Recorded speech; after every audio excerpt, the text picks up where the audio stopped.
Okay, morning everybody. Welcome to Sunday morning's live stream of South Dublin Radio Club's 40-meter net. Sorry, I had a bit of audio difficulty there. I had a few tabs open on the computer and everything was feeding in. So sorry for the distortion and the audio annoyance there. Yeah, so my name's Adrian. My call sign is Echo India 9 Hotel Alpha Bravo. That's my radio call sign. And I'm a member of South Dublin Radio Club. And what we're doing this morning is we're going to live stream what we call the radio net. So radio clubs pretty much everywhere have these radio nets where members call in and kind of get together on air. There's a few reasons for that. There's the social aspect, of course, where people with similar interests are getting together and having a chat, but they're also checking their radio equipment with each other and talking things radio, I suppose.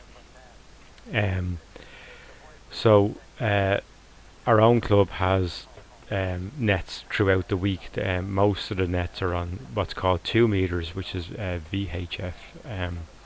And if these terms are throwing you a little bit, if you're new to radio, don't worry about that. I'll go through it later on. But the VHF net is local. It's based around a repeater, which is an antenna on a local hill that can get signals over the hill so people can talk to each other. This 40-meter net's a bit different. This is on what's traditionally called shortwave or HF, and it's there's much more scope for longer distance communications, international or over longer distance locally here in Ireland. So the idea is that the net has a controller, so usually the first person to come on, and then they take in calls from people who are calling into the net. And because it's radio, it means that anyone who hears the net can call in anywhere around the world, really, if your signals get out that far. And that's the idea. So we have a club call sign. It's Echo India 2 SDR, South Dublin Radio Club, or Sierra Delta Romeo in the phonetic alphabet. So we'll use the club call sign today to indicate that it's a club activation. So that's kind of the basic premise of a radio net. So as the morning goes on, you'll see the kind of general pattern of the radio net, how it works. There's only myself on this morning, and there's 2 other club members, Tom and Tony. You'll get their call signs later when we're talking. But usually as the morning goes on, more and more people call in. It depends on conditions as well. Shortwave is notoriously fickle. From a radio conditions point of view, they can be good or bad, or middling, and that can determine how many people can join the net. But it's also one of the fun things about radio is that the conditions play a huge part in, I suppose, the game of amateur radio. So what I'll do is, as we're going along, I have a presentation on kind of standby. So if you're new to amateur radio, I'll do a quick presentation on amateur radio. We have the live chat on the side. So I think Tony, one of the club members, is keeping an eye on that as well if I don't get to it. So if you have any questions about amateur radio, you can put them in there. And then obviously when I do the presentations, there might be a few questions. I know there is 4, I think, viewing at the moment. But when we did this last year, or last time we did this a few months ago, there was a few viewers at the start, but it kind of increased. So if you want me to go back over something, or if something comes up again, we'll go back over it. And we'll cover aspects that way. What else? So as we go on through the morning, what I'll do is I'll explain different things that are going on, or if you're not clear on what's going on, just pop in a question. So on the screen at the moment, obviously there's 3 things. There's me, obviously, and there is a camera on my radio, which is this radio here, and the radio is a Yaesu FT DX3000, and it's a HF transceiver. What's a transceiver? It's short. It's a kind of condensed word for transmitter receiver. So it transmits and receives radio signals. This radio is specifically for what's called a HF transceiver. So it's for shortwave. So it transmits on the radio bands from 3 megahertz to 30 megahertz, and it also has the ability to transmit on a lower portion of the VHF band, which is the 50 meter band. So it's a kind of a mid-range radio, but that's the radio anyway. So it's just in case people are new to amateur radio, want to know what these things look like. That's what it looks like. I've other stuff here of this camera. I'll go around the equipment later on. But what we'll do is I'll jump back into the radio net, stop me talking for a while anyway, and then we'll come back out and have a chat again. Okay, so yep, it's a bit awkward. I have I have another camera on the desk, so I have to kind of reach over it. That's what Adrian wants to do. If he wants to come on with us, or if I don't know. So that's Tom there, EI7HT, and he's wondering what I'm doing, so I'm going to go back into the net. And we can watch that, or is he coming onto this? Will he connect it live at a particular time? I don't know. It's probably more testing he's doing at the minute. Just send him a quick text then. Is he going to come on with us there?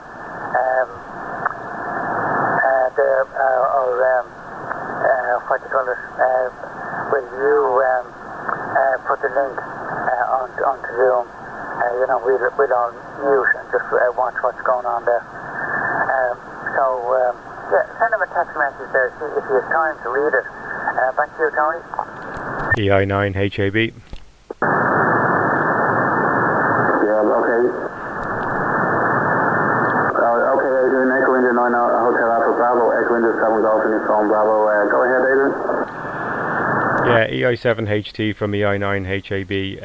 Yeah, no, I am coming back into the net. No, sorry, it's up and running on YouTube now. So I was just chatting to the viewers there into the camera, just giving a little setup of what was going on. I don't know if yourself or Tom can see YouTube, because of a few outputs now going. So I just want to get a kind of feedback to see how things are running. If it's coming through on YouTube, okay, over. Yeah, okay, Adrian. Echo India QSTR, Echo India 7 Golf Uniform Bravo to South Dublin Express. Yeah, all fine, all working well, sounds good as well. Everything is working fine for you, Adrian. I'm just watching it here on the side on another device. So back to you, Ollie. Yeah, EI7GUB from EI9HAB. Yeah, thanks, Tony. I was just double checking. Sometimes you don't know. It looks fine from this end as well. I had a bit of an audio problem at the start, but that was my fault because I had it open on. I was watching it on YouTube as well, and everything was feeding back, and it became a little bit of an echo chamber mess. No, but it was just talking to the YouTube viewers there about what the radio net is and what the idea of it is every Sunday morning for people calling in, and the fact that we have a 2 meter net as well, but this is just slightly different on a Sunday. So we'll see how it goes. I know we've 3 viewers at the moment. I know one of those is you now, Tony, so that's fine. But the last time it took a little while, I think, for people just to come on. But maybe not so many this time. It's August, and I think a good few people are away by the looks of things. But sure, it's good to try these different things anyway. Over.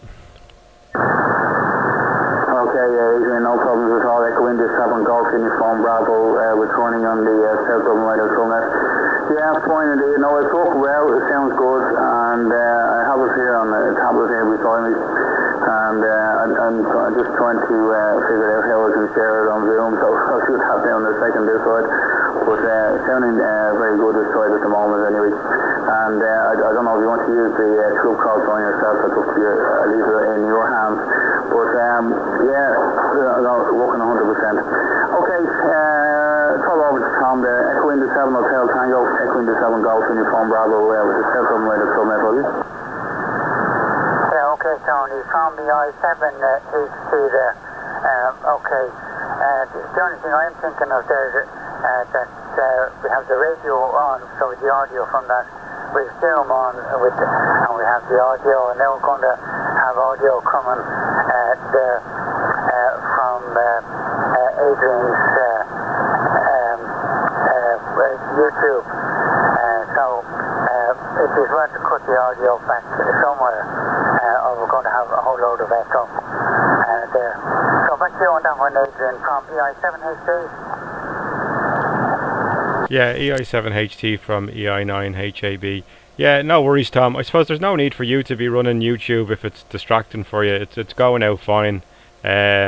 Because it is a little bit distracting, I suppose, for you guys if you're watching YouTube and listening to me on the radio as well, because there is a significant enough delay.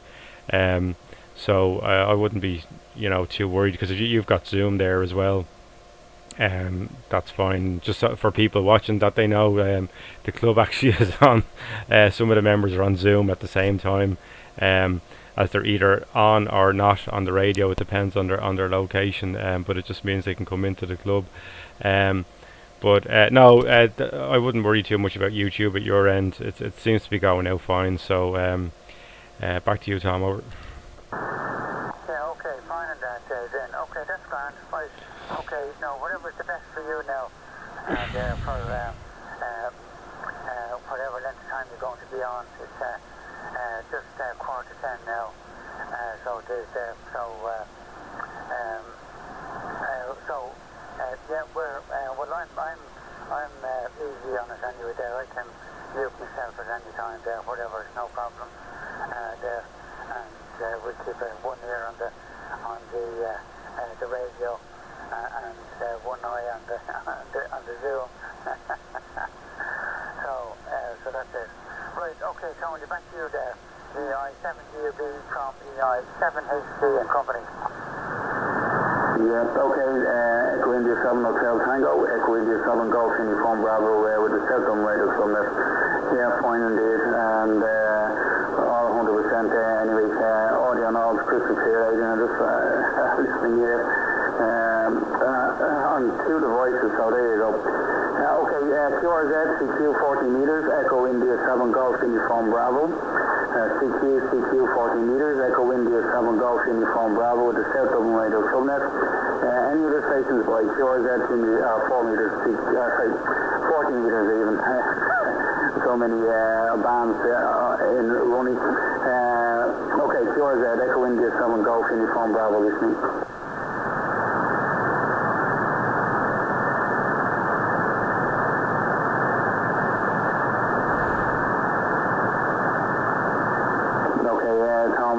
Fairly quiet there at the moment. I think it's going to be a little bit like that. I see the RSCB now are starting their news. Obviously, I see it on the waterfall here. So I'd say they'll be busy now over the next hour. Okay, back to you. Echo India 7 Hotel Tango, Echo India 7 Golf Uniform Bravo with the South Dublin radio subnet from you. Okay, Tony, fine on that. Yep, it's 9:46 now at the minute. So that CQ there was, what do I mean by CQ? Tony there was calling CQ. It's a kind of a radio term for calling out for any listeners to see if anyone wants to join the net. So that when Tony was saying CQ, it's like saying attention, or it comes from the old Morse days, I suppose. And he was saying there that it looks a little bit quiet at the moment, radio wise, but also the the National Society in the UK, the RSGB, their news broadcast is on at the moment, so probably a lot of the UK stations will be listening to their national broadcast, because we do get a few call-ins from the UK on a Sunday morning. Generally when that's over, if they want to call in, they will then. So what I'll do is I'll do a quick tour of what's on screen at the moment. So apart from the camera on myself and the radio, what you're seeing here is what's called a software defined radio waterfall. And what it does, it demonstrates a slice of the radio spectrum. And I'll just mute the guys there for a sec.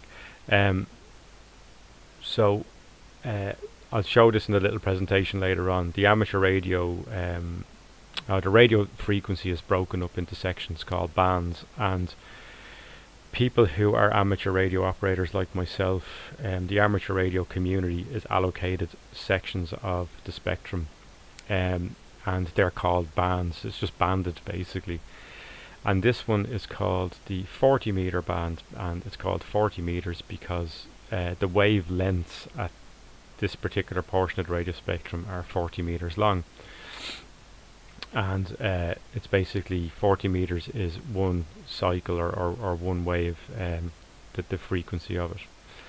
And in particular, the frequency we're here is at 7123 kilohertz, or 7.123 megahertz, or 7123 kilohertz, whichever way you want to slice and dice that one. So the 40 meter band corresponds to roughly 7 megahertz, and this is the area of the amateur band that we're on. So the portion of the spectrum that we're allocated here is from 7 kilohertz, or 7 megahertz, sorry, up to 7.2 megahertz. So from here to here, okay. Now up to 7200, and above 7200 here, these are actually all commercial broadcasters, international shortwave commercial broadcasters, like your China Radio International, BBC World Service, that kind of stuff. So they're close enough to us, so this is why you have band allocations. It's to separate the different users, so we don't interfere with commercial operations and they don't interfere with us. And this is one of the reasons why you need a radio license, why it's a regulated entity, because the radio spectrum is obviously somewhat valuable real estate, and you have different interests using the radio spectrum. Obviously you've got commercial operators, you've got military operators, you've got and then ourselves, the amateurs. But obviously the commercial operators are given precedence on the military, but we're given our allocation, and that's where we stick to, and it's generally well observed. Of course, most of you've obviously heard the term radio pirates before. There are radio pirates and people who don't act or conform to the rules of being on air. So if we zoom in here, you can get a closer look at where we're transmitting at the moment. So as I said, we're broadcasting on 7123, and if we just turn up the volume for a sec, take off the mute. We'll see what happens there, but it looks like maybe not much on 40s this morning, maybe so, but we'll keep trying, we'll keep listening, and see what happens. So anyway, Tom's saying there, he's bemoaning the fact that there's not many people around, but we'll persevere. So as Tom is talking there, you can see his signal, right? And you can actually notice that the signal is to the left of this line. And that's called what we call lower side bands. So what do I mean by that? Well, when you transmit a radio signal, in the middle you transmit what's called a carrier wave.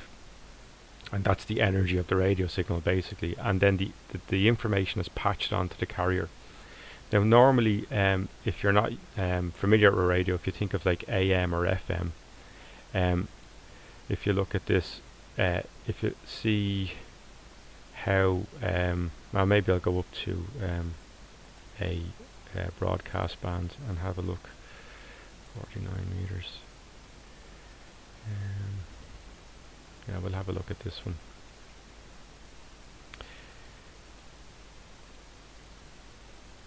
So you can see there very definitely in the middle. If we just go up to 0.5, I don't know what station that is, but anyway, we'll have it. Anyway, it's music. You can see here in the middle, there's the carrier wave, okay, or the carrier, and on either side of the carrier is the information, okay. That you can see it's just demonstrated here on the waterfall. That's the information that's modulated onto the carrier. And that's what we call a double sideband. So basically there's two bands of information either side of the carrier. So when you're listening to your FM signal, it's much wider than that, but it's the same principle. It's patching information on either side of the carrier. But in amateur radio, we do use double sidebanded transmissions, but generally for like shortwave, what we're doing this morning, we use what's called single sideband. So we only utilize one band of information, and that saves on power, and it just makes we don't need the fidelity, we don't need to transmit high quality information as such. So our requirement to generate a powerful double sidebanded signal isn't required. So we use a single sideband. And in the case of this morning, we're using lower sideband, which is to the left, if you know what I mean. So there you go. So that's 7123 there. But I'll talk a little bit about that later on again. Right, okay. We'll jump back in now. Yeah, because he's also more interested in what Adrian is doing, and so that's it. Well, Tony, give a call. What was I doing? I thought Joe would be on at this stage. Message is now done, but maybe not. 5 to 10, and about 10:15 or 10:20, we should have noise from Colchester. So we'll see. QRZ, any other station is fine. QRZ, this is Echo India 7, Hotel Tango on the SDR net. Echo India 7, Hotel Tango calling QRZ.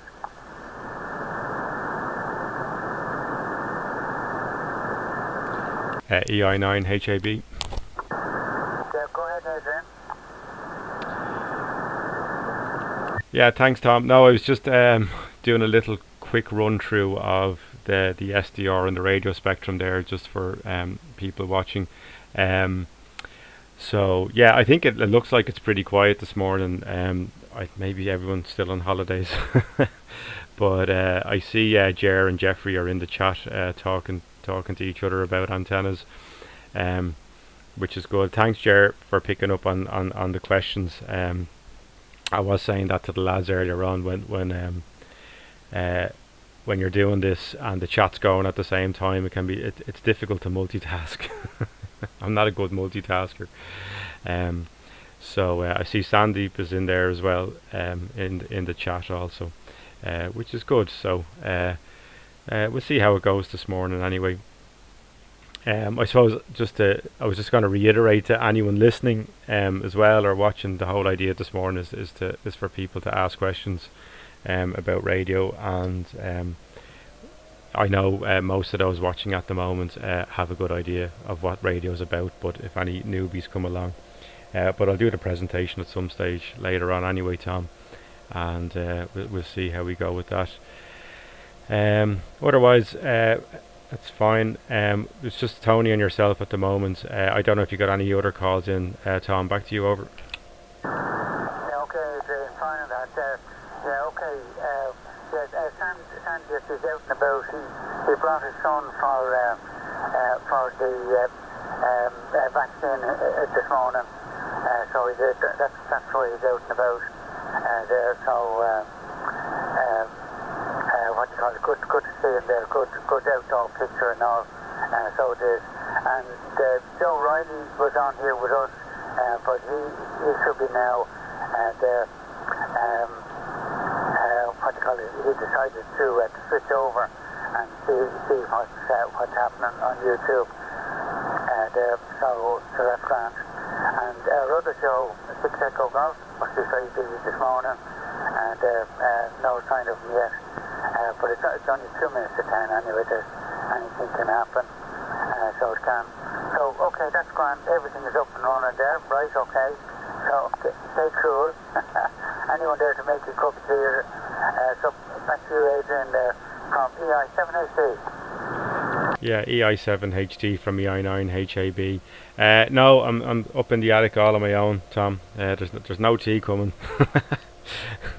Maybe I'll have to run away in a few minutes when the old throat gets a bit croaky.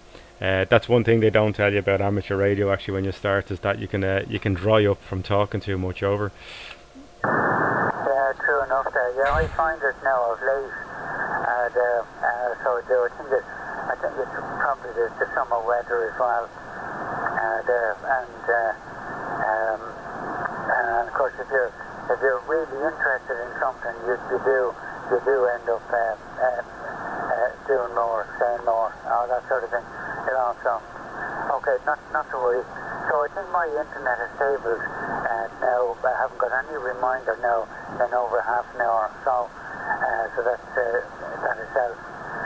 So it looks like that the blackout that we had here last night was only local to us.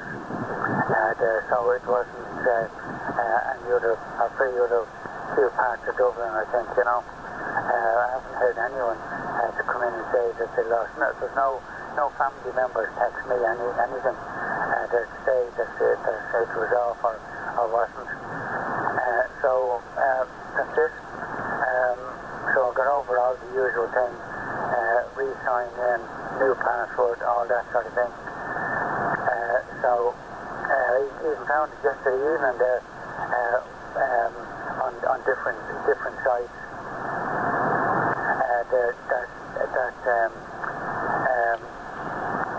There's a whole load of changes going on the internet now anyway, because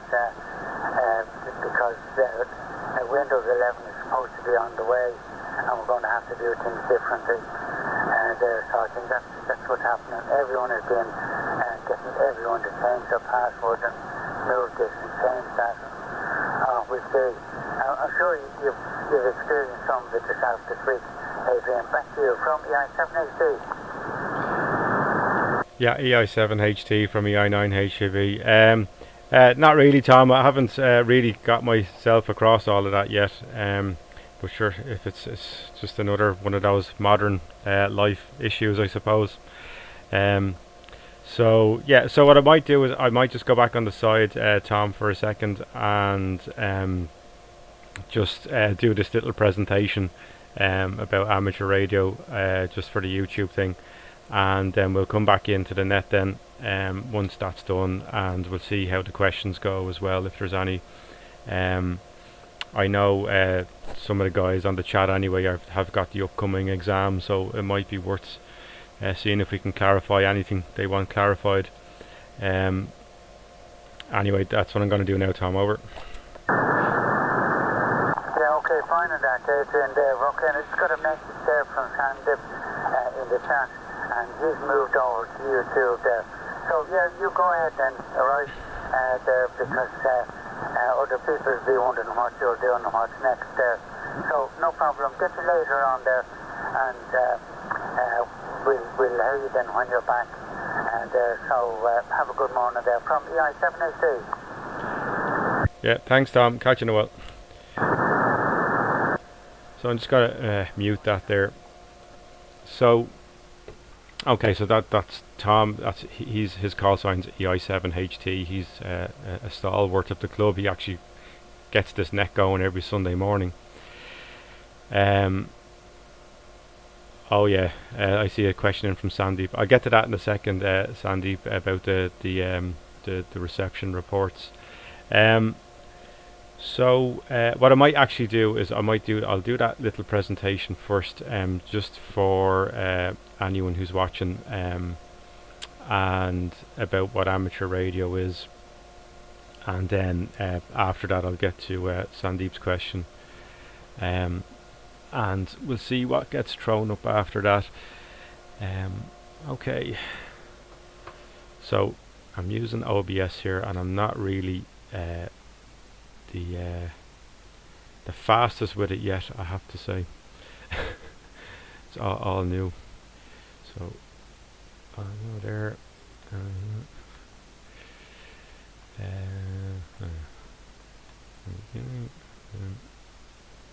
Okay. So this is a slideshow, just a little thing about what is amateur radio. Actually, we had this running on a loop at Dublin Maker in 2019. Jeffrey, there you go. It was on a screen. It's very basic. So if you already know what amateur radio is, this probably is not going to be that much use to you. This is more for those of you that have joined us and are uninitiated or want to know a little bit more. So,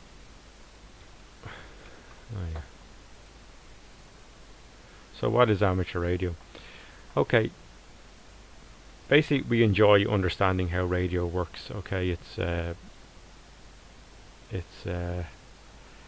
need to do something here now.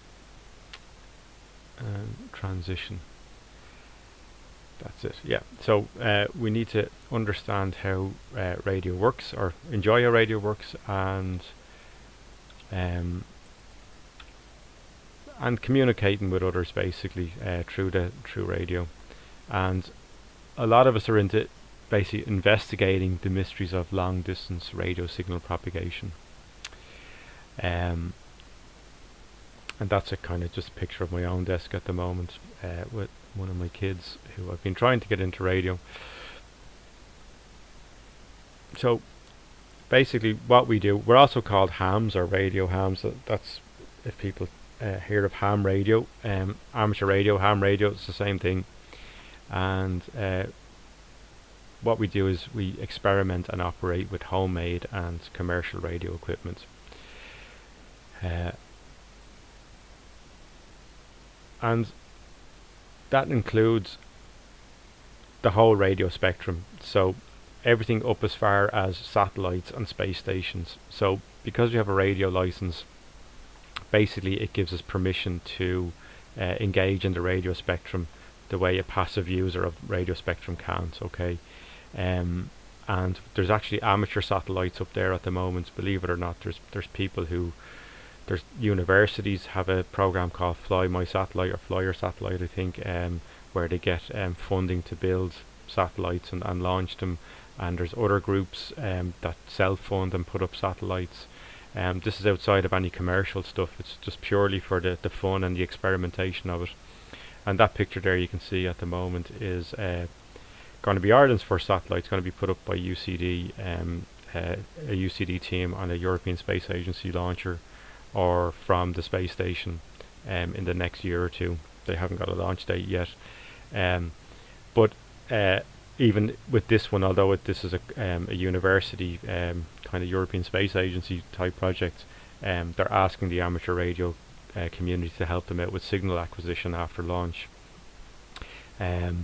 So we could that's one thing about amateur radio. There are aspects of it where we do link in with other, say, partners or groups to help out with, experimentation or science, or there's lots of different things we can get involved in, not just talking to each other on the radio.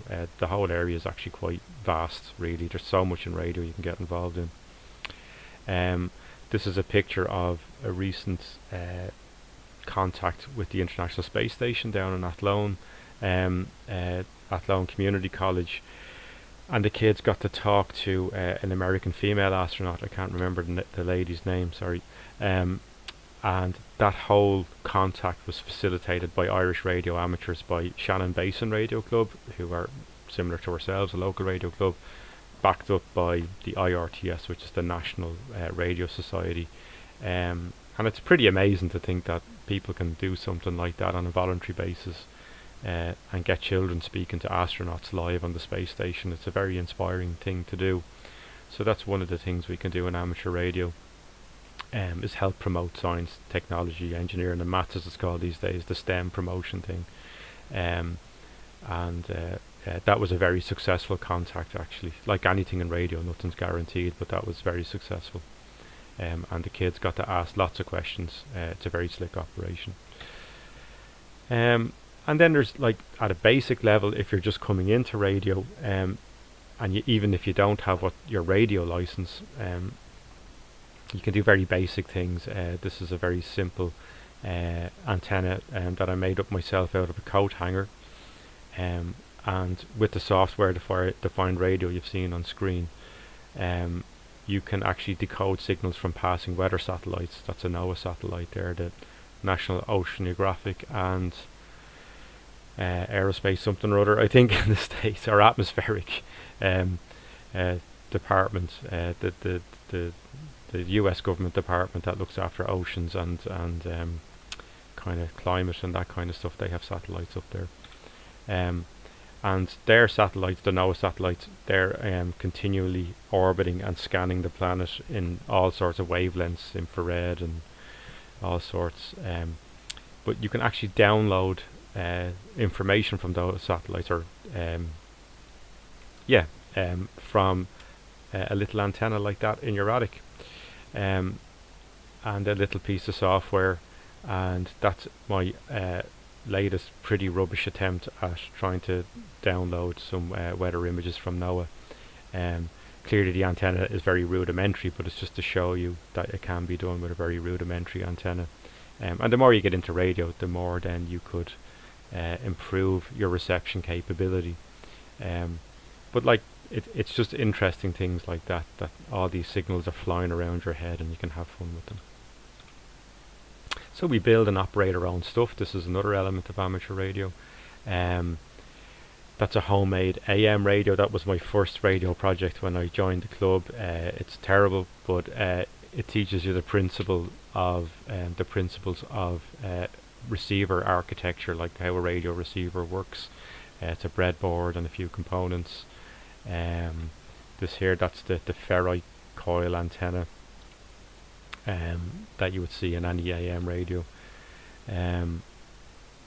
That's one of the guys made this low powered transmitter. I can't remember who made that. And there's a transceiver, so a piece of equipment that can receive and transmit, and that's using an Arduino, those kind of boards you can buy. So amateur radio itself really is kind of the original, or one of the original science hobbies, I suppose, and as such it's always been utilising whatever the latest developments are, so right up to date, utilising the latest technologies. And there's a project that Kevin, his call sign's EI3EU, he did a thing for, we had a science festival online there, Dublin Maker, during, when was it, 2 months ago, 3 months ago, can't remember.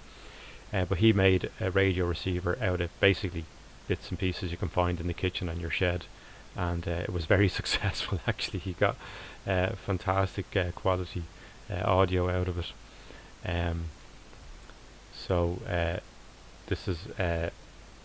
He made a variable basically capacitor out of tinfoil and inner tubes from kitchen towel, and this is garden wire. That's the coil antenna, and an old bell transformer. And so these are good little projects you can get your teeth into if you're starting out in radio, to understand how things work. This is from Keith, one of our other club members, and this is it's called a Morse keyer, where basically he can decode Morse code on it to help practice, and I think he can actually plug it in as well to receive Morse signals and decode them as well. He's very experienced. I can't do stuff like that, but that's the level people get up to anyway. But most of us actually really enjoy building antenna.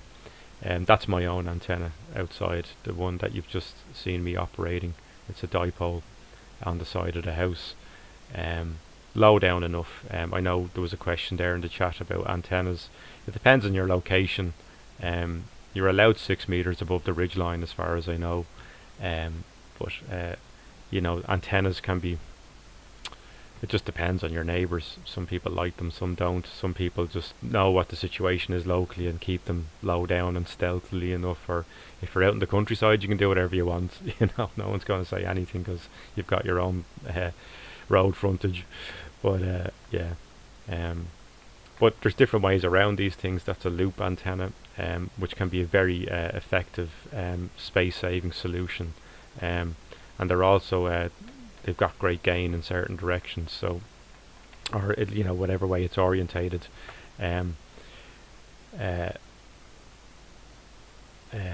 So again, coat hangers. People experiment all the time.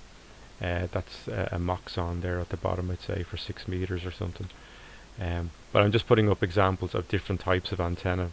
And amateur radio people are always messing with antennas. That's part of the fun, because usually a lot of us start off on shortwave or maybe on VHF, and they're our first antennas. But then as we kind of, let's say, branch out further into the hobby, that necessitates different types of antenna. So that's where the experimentation with antenna comes in, or antennae, I should say. But most of us started out by listening, listening to shortwave, or just becoming interested in radio through listening to it. You can get a relatively cheap radio receiver that'll allow you to explore the vast radio spectrum. You don't need all this kit that I have around here at all to get started, and that's where I got started myself. And even a small portable radio like that is enough. And even if you have a radio like that is FM, shortwave, or AM, there's actually lots you can even do with those type of things these days. You can actually what you receive on them, you can decode on another device through software-defined radio, which is what you've seen on my own screen, SDR. And as you can see here, you could even get an SDR dongle, this little USB thingy here, and connect it to your phone and put the software-defined put the software on your phone, and get a small little whip antenna, and you're set up to go, and you have that whole visual spectrum display as well. Going back to the older type of, or the more traditional type of radio, I actually used one of these before, when the International Space Station sometimes sends these pictures via radio message. And what I did was, you can get a decoder on your phone and tune in the space station on the radio, and hold the phone up to the radio, and it actually decoded the images from the space station. So that was kind of funny. And I think I actually did that in a car at the time I was moving. But yeah, so there's different ways around things to have a bit of fun with radio. There's kind of weird stuff out on the radio spectrum. You'll hear stuff like, there's these spy stations called number stations. Some people are really into hunting those things down. If you just Google or if you just Google number stations, that's a whole area of radio mystery that people are sometimes fascinated by. No one admits to number stations, but they're generally thought to be run by intelligence agencies or narcotics traffickers or whatever. But there's a whole story behind number stations, and when you scan around on the radio spectrum, you hear all these very strange automated mechanical voices reading out numbers. But they're not only voice, they're digital and Morse as well, in Morse code. So it's just another thing that kind of spices up the radio spectrum, are these number stations. So yeah, they're kind of spooky, especially at night when you're listening to them on your own. The radio spectrum itself, so as I was trying to explain earlier on, the radio spectrum is vast. So where we're transmitting at the moment is in shortwave on the South Dublin radio net. Okay, but as you can see, that's that's only a portion of the radio spectrum. We have from very long frequencies all the way up to very, very high frequencies, um, and they're generally all utilised for different types of things, although there is some commonalities across them. But I'll get into the difference between shortwave and a lot of the rest of them. But as you can in a minute. But as you can see, shortwave is kind of used for longer distance communications.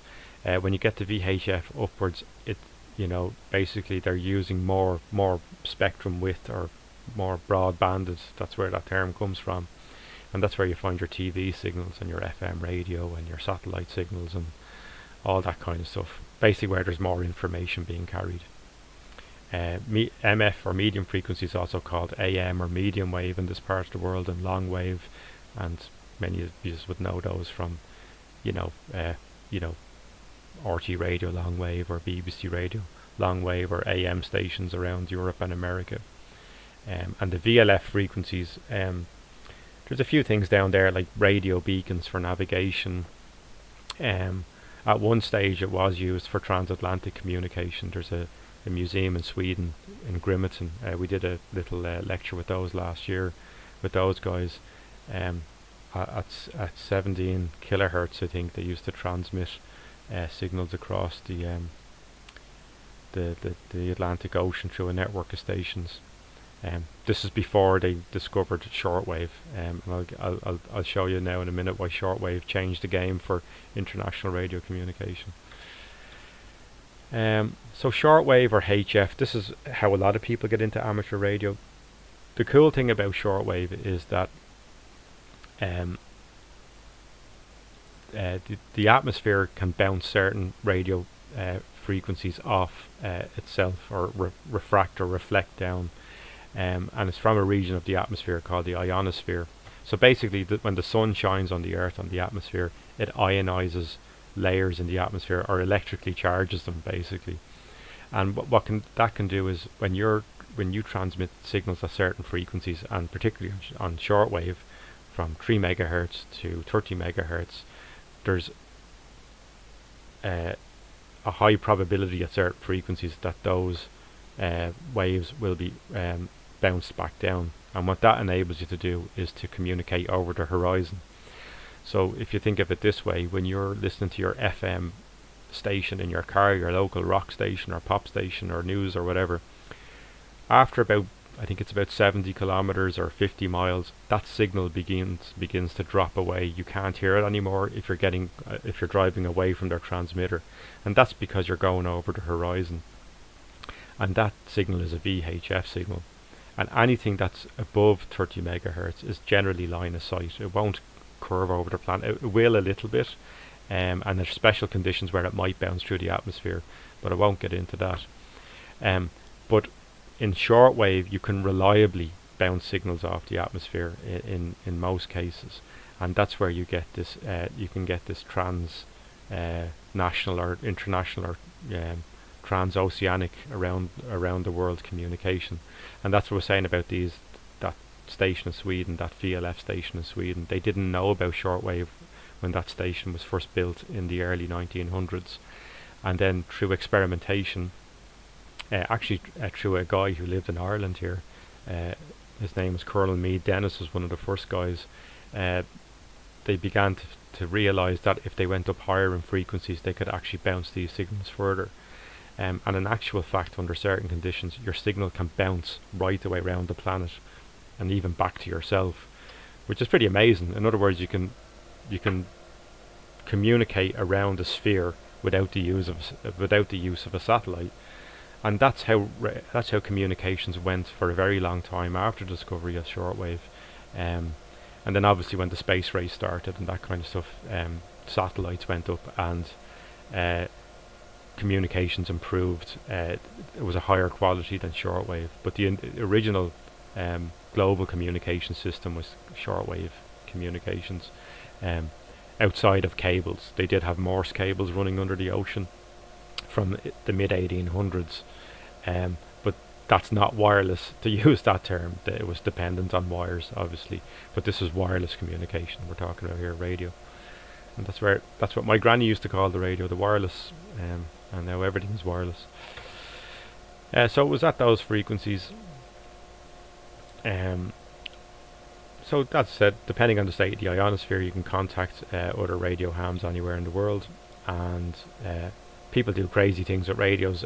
One of the things that amateur radio people like to do is activate various geographic locations, because it gets defined as a new area that's being contacted. So you get crazy what's called expeditions or de-expeditions. DX is distance in radio, and they go to little islands or rocks, as you can see here in the South China Sea, to say it's being activated from a radio point of view. And it's all about just getting out there and setting up your equipment and seeing what can be done. So as I said earlier, the higher frequencies are generally considered a line of sight. So this goes from everything from your mobile phones to TV, local TV signals, from masts and that kind of stuff. So as you can see, if it's a line of sight thing, you have a problem. In other words, how do you get around the curve? So, but all your modern, let's say, in modern life enabling technologies all live up above 30 megahertz. So your FM radio, your DAB, terrestrial TV, satellites, phones, Wi-Fi, GPS, they're all up there. And that's why you need masts.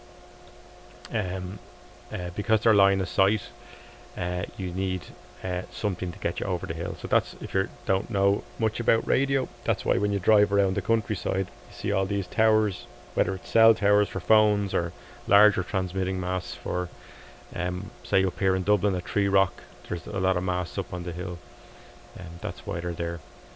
And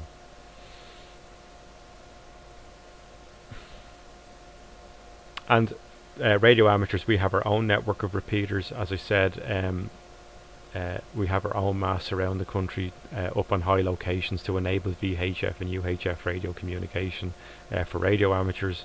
That's the one up on Tree Rock. And in a lot of countries, actually, when you get your foundation license, in Ireland there's only one license, but in a lot of countries there's a graduated license system.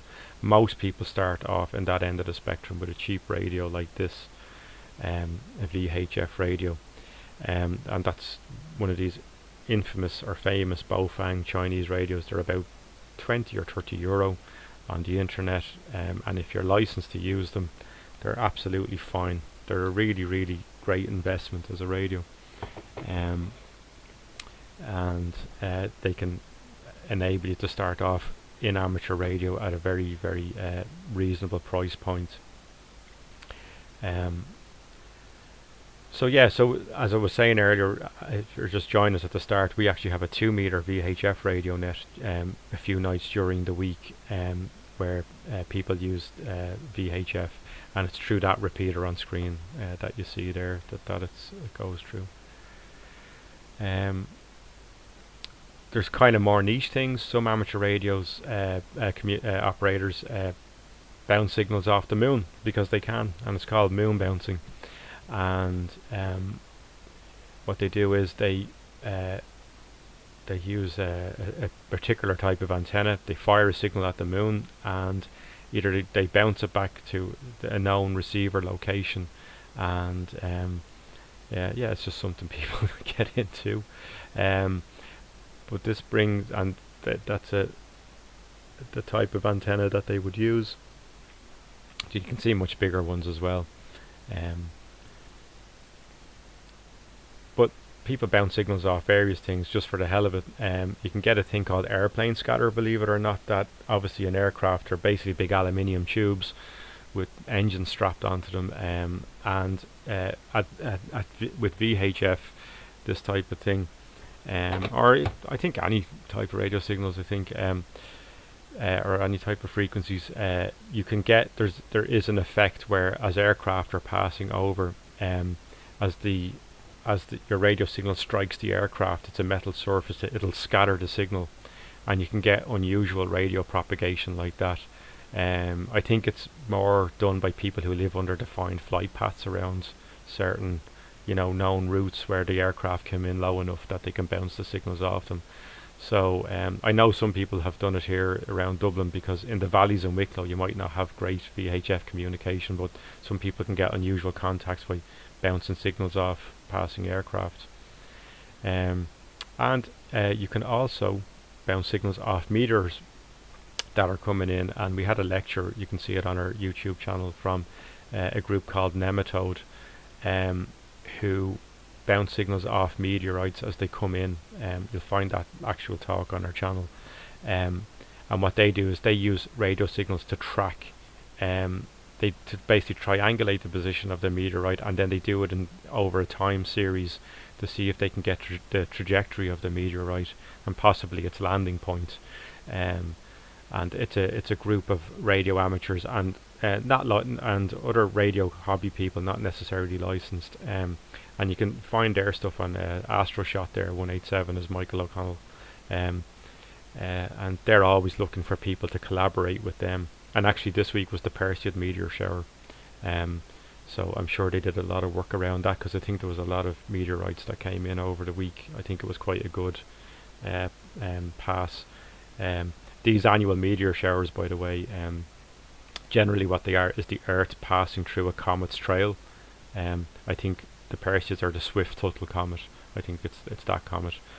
But throughout the year, the Earth passes through known trails where comets have passed, and that's where you get this deluge of kind of space debris or meteorites. So it's a very broad hobby. So whether it's figuring out how things work, like building your own things, designing, making, building antenna, radio equipment, learning about electronics is a big part of it, learning about software, radio operations, voice communications, digital communications, and even Morse code is very, very popular still. There's a lot to amateur radio. So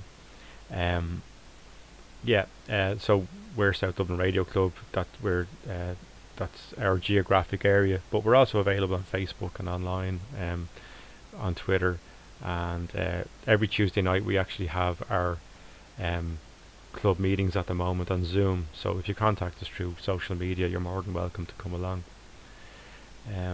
So there's something for everyone, really. So that's amateur radio in a very crude and basic way. And so 7-3, that means thanks and goodbye in radio speak. And that's our club call sign, is EI2SDR. And what our call signs, so EI is Ireland, Echo India. So if you ever look at the side of an Aer Lingus plane, it's always EI something. So that's the radio call sign. And then 2 is just a designation that's given out by Comreg, the regulator, to SDR. But you can request what they call vanity call signs for various special events or organisations. So South Dublin Radio Club. My call sign's Echo India 9 Hotel Alpha Bravo. That's what I got when I got my exam, and that's fine by me. I don't see any reason to change it yet. So that's South Dublin Radio Club. So what we'll do is I'll go to the chat and just see how things are there, and then we'll transition back there.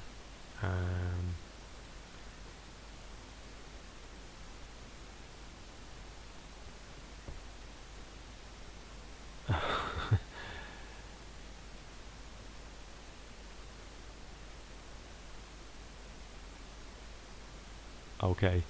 Oh yeah, the floor bounce. Yeah, yeah, that's a really interesting one. I've had that a few times as well, and cried. So I know Sandeep was asking about the oh yeah, how do you read, or how do you do that kind of reception report? So what Sandeep was talking about is yeah, it's a little bit subjective, I suppose, sometimes. So if you look at the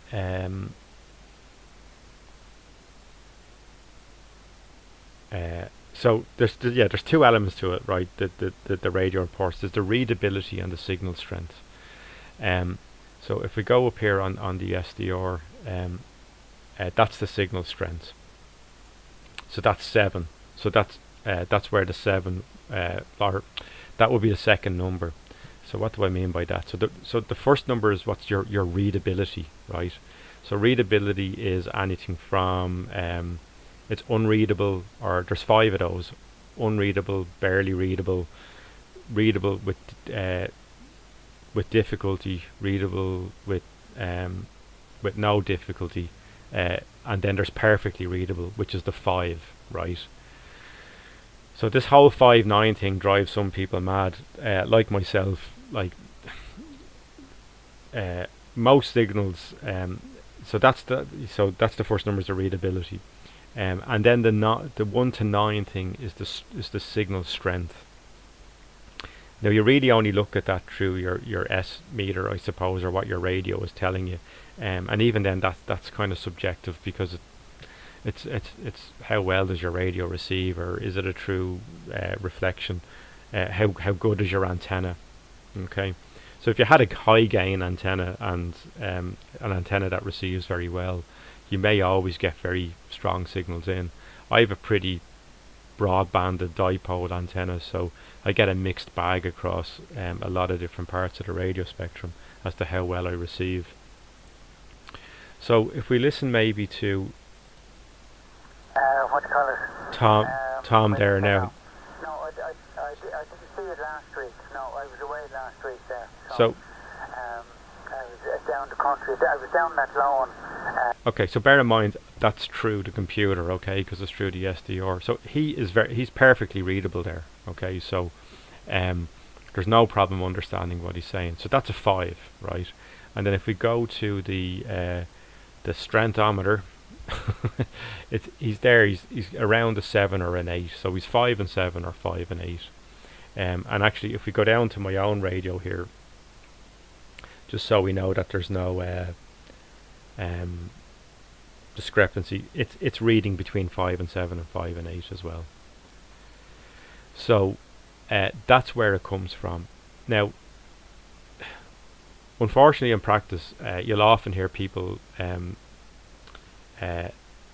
give a 5 and 9.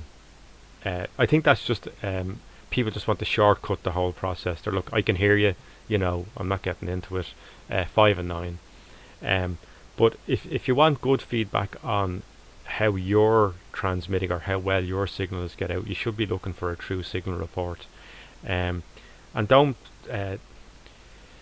I won't get into naming certain cultures or regions. There's certain parts of Europe in particular where everyone just says 5/9, and it's of no use to anybody really, especially for someone like, say, for us out here in Ireland, say, transmitting into the continent, because we've a lot of atmosphere in the way.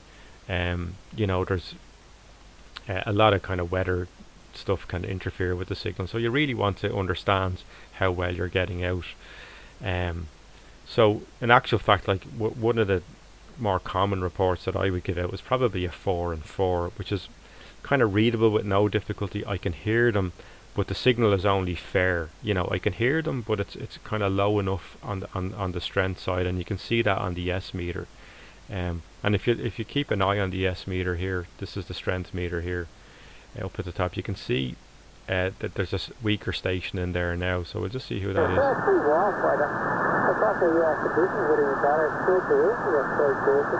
So that's another Tony in the club. He's 7 EI7JN. I just know his voice. He's not actually too far away from me, but the issue is that the way my antenna is relative to his position, there's always a weak point in the antenna, or what we call a null in the antenna, where it's weaker. It's particularly with dipoles. So the dipole is this it's a two-legged antenna. It's got 2 wires coming off it, and it receives best broadband or side-on, okay, broadside, if you know what I mean. But it's weakest in line, if you know what I mean. So the way my antenna points to Tony is that he's right on that bearing where my antenna is weakest.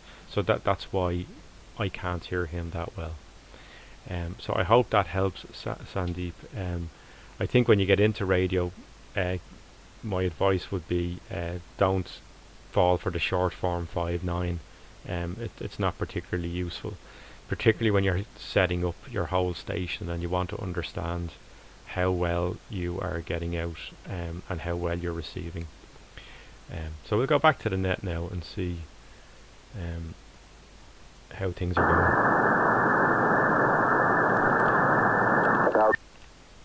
Tom, so it's all back to you. Echo India 7 Hotel Tango, Echo India 7 Golf Uniform Bravo, the South Dublin Radio Club Net, was it? Yeah, okay. Well, EI9 HAB. right, okay. So, not to worry, not to worry. There, was it 10:38 now? There, so we keep it going anyway.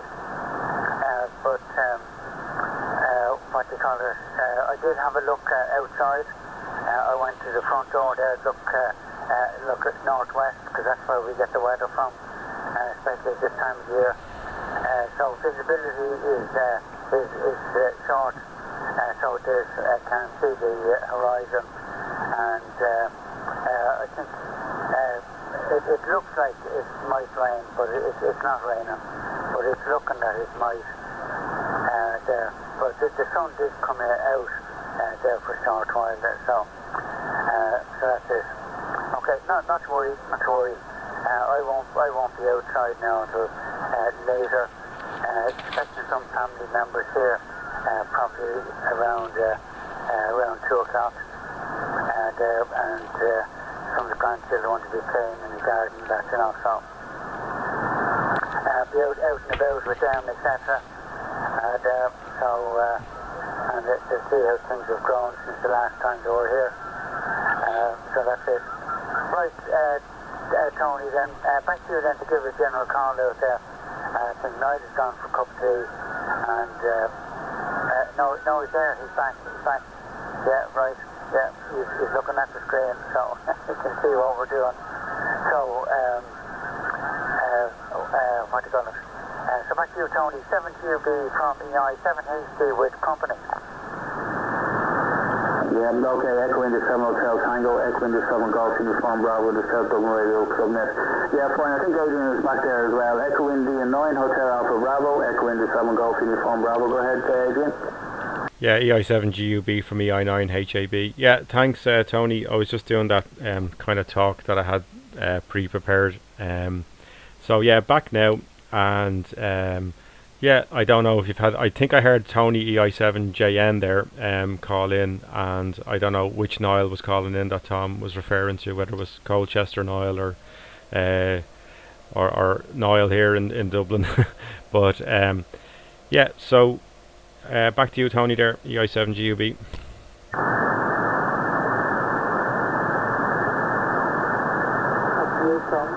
Yeah, okay, sorry, Adrian. Yep, okay, yeah, Tony 7 Juliet November's there, and Niall Golf 4 Radio Kilo Bravo in Colchester is boy as well. So, Adrian, give it back to you and carry on there with Tony and Niall if you want to try, will you? Yep, okay, Tony. Echo India 7 Juliet November from Echo India 9 Hotel Alpha Bravo. How are you this morning, Tony? Over. Yeah, how you doing? Nice to hear you. Good morning to you. I think I'm busy anyway. Big A4 for 5-8, 5-7 around there, and all the IQ5 for you at the present time. EI9 Hotel Alpha Bravo, Echo India 7 Juliet November. Over. Yep, EI7JN from EI9 HAB. I'll copy Tony. A little bit low with me, but I can hear you fine. You're actually about a 4 and 4, just some little bit of difficulty there, and a bit weak. But I think I'm always having that issue pointing towards you anyway. So good to hear you. Hope you've had a good summer, Tony. Over. Yeah, I did. Yeah, that's great. I was down ready back there last week. We're down in that low. Prior to that, then I took out Flores out, and then there's one other involved there. I should have known what it was.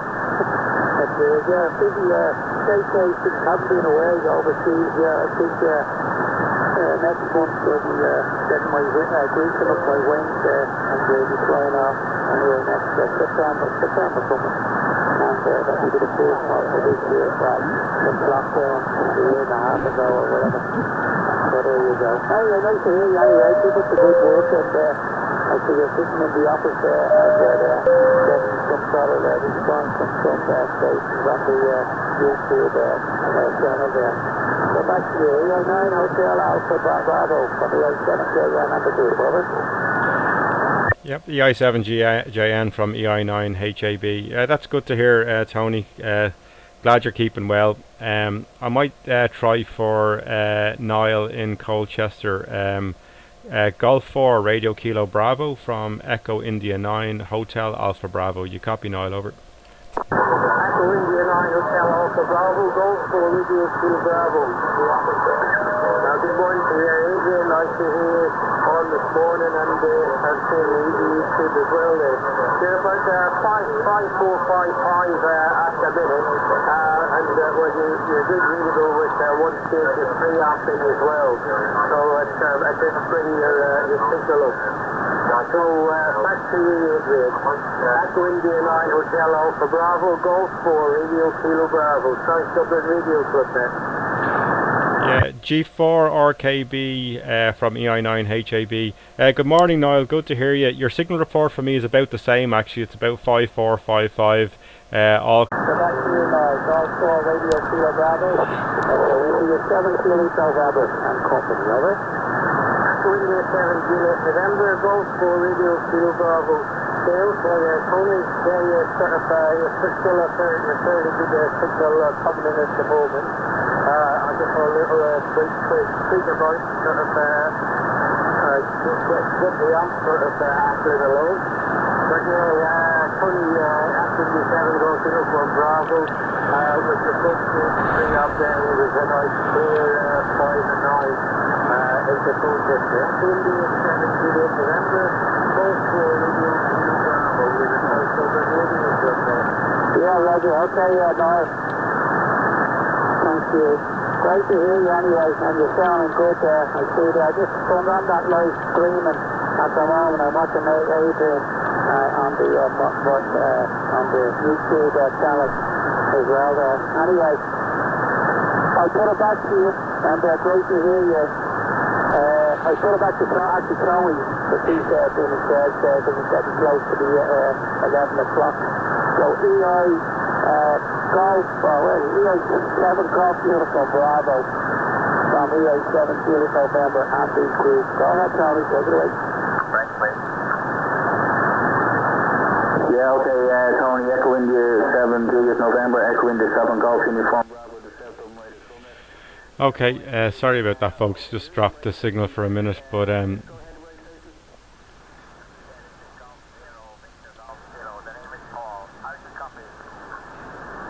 Yeah, okay, very good morning to Paul. I didn't get the calls by that time. I have a bit of QRM here myself, and just I'm finding things a little bit difficult at the minute. The name here is Tony, Tango Watch for November Yankee, and we're in Dublin City, and the call sign is Echo India 7 Golf Uniform Bravo. Just give the call sign again, would you? Okay, this is Golf Zero, Mr. Golf Kilo. The name is Paul. I'm in Stafford in the Midlands. They were 5 and 7. The other station was very, very strong. So, but I missed his call sign. Back to you. Okay, Golf Zero, Victor Golf Kilo, Echo India 7 Golf Uniform Bravo. Okay, no problems at all. Very good morning. that's a UK station calling in there. And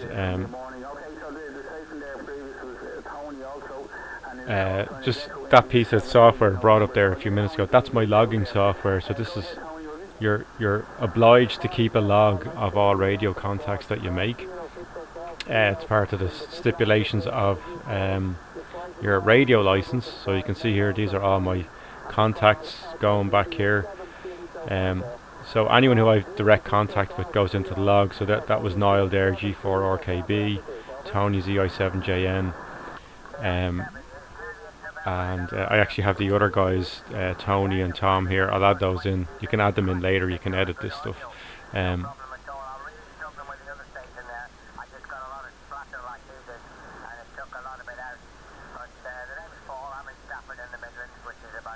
We'll see if we can get Paul there. That's why the other reason I have a notebook here. You need a notebook really when you're on the radio, because you're listening to call signs. You might not get it the first time. You write it down. You know. That's Stoke-on-Trent, somewhere around there. We do have another station, Niall, which is also the UK station, but I know he might be too close to you to make contact, but you never know. His call is Golf for Radio Kilo Bravo, and his name is Niall, and he's in Colchester. If you'd like to try, give him a call, Paul, please. So generally the way the net works is that the radio net is that the first person on is in charge, or someone takes charge on through the net, and you could hear Tony there kind of coordinating other operators contacting each other, and that's good because you need to kind of manage the traffic, and what that does, it enables all the stations on the net to contact each other, to see if it's one possible, because they're all in different geographic locations, and that's kind of the fun of radio, is that can I get a signal from this place to this place, and can they hear me, and can I hear them.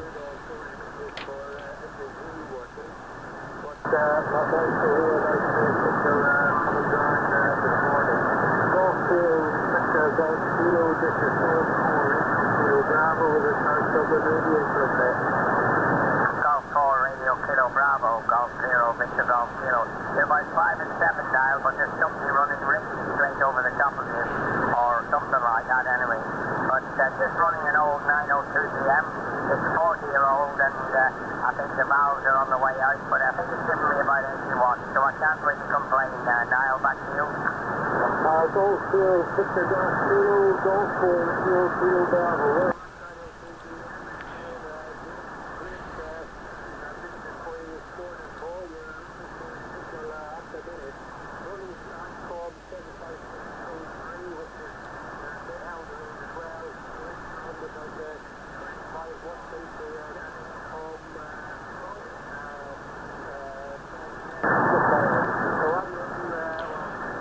So, one of the things I was going to say is about people might be looking at all this radio equipment and going, God, it is expensive, or there's a bit of an outlay involved. Yeah, there is, but you can pick up stuff relatively reasonably, second hand. We'll see if I'll get that. Let's see if we can contact Paul here.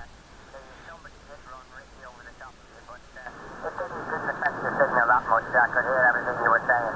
But I'll buy right now. I'll stay cheerio. I'll stand by and wait for the news at 11 o'clock. So thanks to to all of you for letting me in there. Just warm this thing up, and we'll wait for the news. All the best to everybody on frequency from Golf 0 Victor Golf Kilo. Golf 4 Radio Kilo Bravo. So the please nice and hard over for the old order.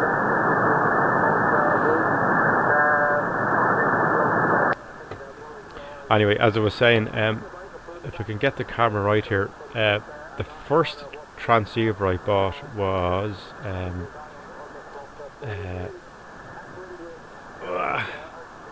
this thing. It's an old. It must be 35 years old. It's a Yaesu FT840, and I got it from an old CB guy who basically messed around inside it and had it as a CB radio, and I think it was 200 quid.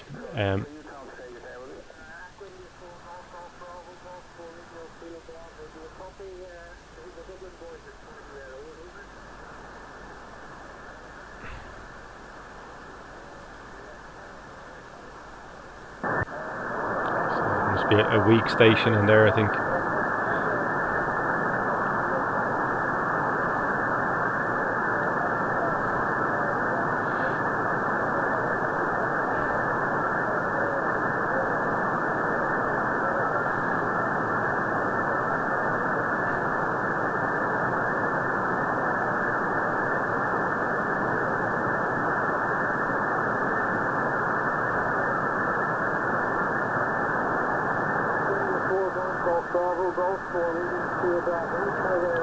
good to hear you this morning. You're 5758, and I stay signal with the coach at this game there. So yeah, we're just going to have the microphone back there at the training. So you've got no problem on Tony, but we're back in November and then to golf kilo. So put the microphone back in Tony, so we can sort of ready for the handle with you for the news.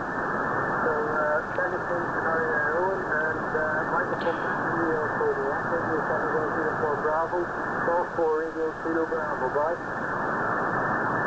Yes, okay, no, it was Golf 4 Radio Kilo Bravo, Echo 7 Golf Uniform Bravo, the Central Radio Clubnet. Yeah, fine indeed, Noel. I'm just having a listen on the SCR now, and I can't hear anything from our end. I can hear you all right. So there you go. Okay, Tom, do you want to take it up there? Echo 7 Hotel Tango, Echo 7 Golf Uniform Bravo. Maybe just check in with Adrian Others. Yeah, okay, can do, Tony there, no problem. And that station there, Paul, his signal come up there nicely there, and that's good to know that he's going to be on the side listening for the news. So we've only 3 minutes to go there, and Niall also doing a good job. So right, I'll give it over to Adrian there. Adrian, only 3 minutes left there. So back to you from EI7HT. Yeah, EI7HT from EI9HAB. Yeah, thanks, Tom. I couldn't hear that weaker UK station either, but I could hear Paul, Golf 0 Victor Golf Kilo.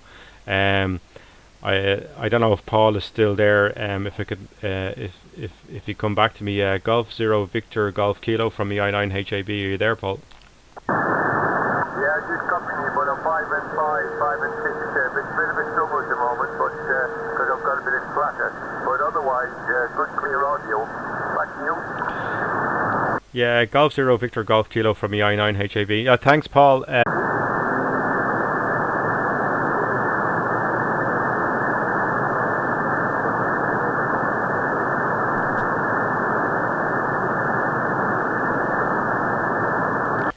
Okay, sorry everybody, the stream dropped there at the end. So if you're still with us, thanks for sticking by after the dropout. Joe, I got your text message. If you want to put a question into the chat now, you can go ahead, that's fine. Otherwise, I'm going to wrap up. So again, sorry guys, thanks for sticking by. I don't know what happened there at the end, the internet dropped out. So the gremlins. So yeah, what am I going to do? Yeah, I just have to update my log here. Get in Tom and Tony.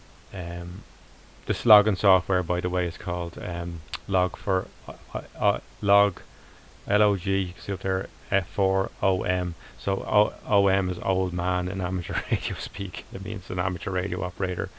So I'm just going to pop Tom in there and Tony. And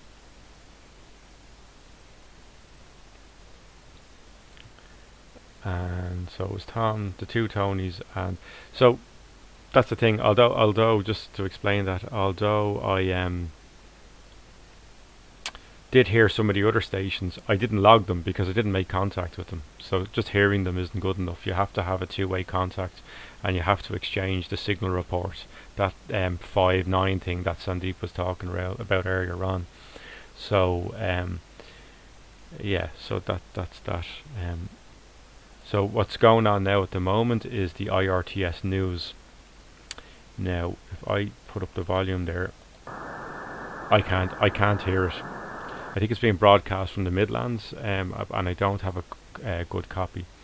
But what happens at the end of the news is that the newsreader, and this happens in most of the national societies as far as I know, they take a call in. So they're pretty much reading out the news for the amateur radio community for the country or the region for that week.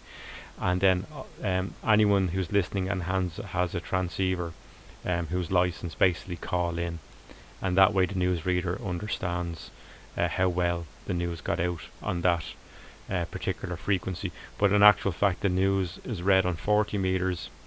It's also read on the 80 meter band, which is around 3 megahertz, or 3000. It's 3800 kilohertz, 3.8 megs, around there, and it's read on VHF as well, up on. So for the small handheld guys, or people who are set up with bigger VHF transceivers, and that's read at various locations around the country. So in actual fact, the news service is there's quite good coverage of the country. But anyway, people call in, and it gives the society and the people who read the news an idea of the listenership and where they're based and all that kind of stuff. And I think it's not online. I think I'm not sure in the UK they might actually put the news. They might stream the news at the same time, considering we live in the internet age. So I think that makes things accessible as well. But anyway, thanks again everybody for joining us this morning. The net wasn't that busy this morning. There wasn't that many callers.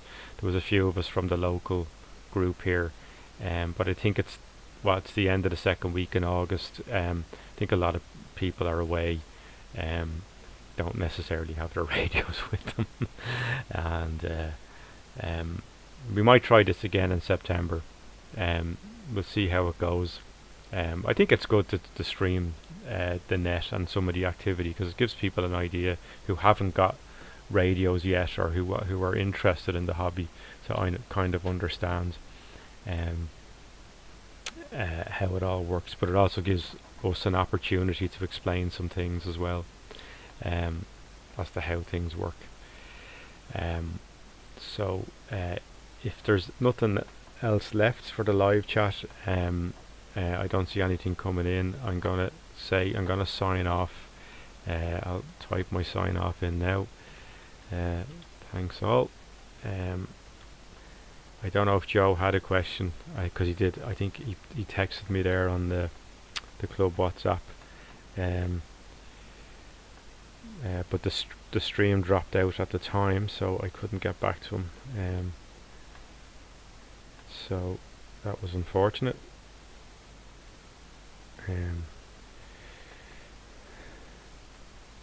So you might be wondering, what do we need? What would you need amateur radio for? And you've got phones and the internet and everything. But why? Yeah, it's a good question. I'm asking it to myself. It's actually, for me, it's about there's no intervening infrastructure. It's about you generating your own signal to the world. There's no intermediary node, there's no service provider, there's no it's basically down to your hard work and ingenuity, because everyone's situation is different as to how to get antennas up and stuff like that. And then you're just basically calling out into the dark, right? You're calling out into space, and the people that you contact have probably gone through the same process as you. And there's something magical about, I was on holidays. I took a receiver. I took my older radio with me, and I didn't get the guy, but there was a guy on as clear as a bell from New Zealand, and I just thought that was unbelievable. It was just that signal that got all the way around the planet, and he was talking to a guy in the UK who was actually in a van.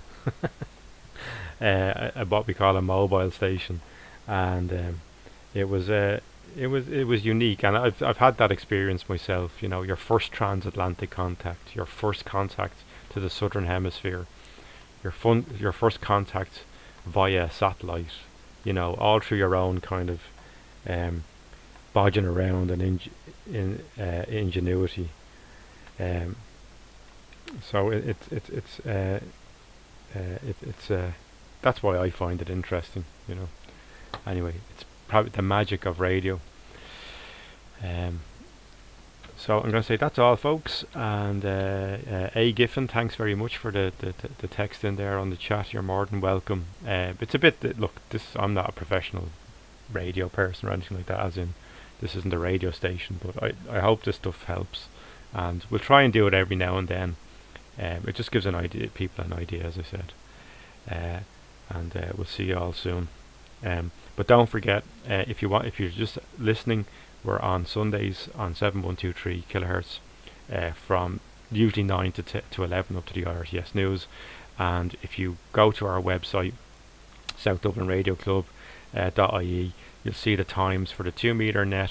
You'll get us on Twitter, you'll get us on Facebook, you'll get us, we have the website, and hopefully, I don't know when, but soon, we can get back to the clubhouse on a Tuesday night and meet again in person, because it's nearly 2 years, coming up to 2 years now at this stage, isn't it?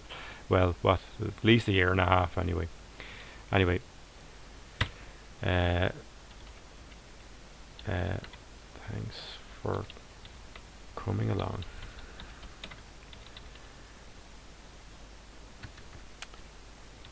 So, my name is Adrian, call sign Echo India 9 Hotel Alpha Bravo of the South Dublin Radio Club, and I'm going to sign off now. Have a good Sunday, and we'll talk to you soon.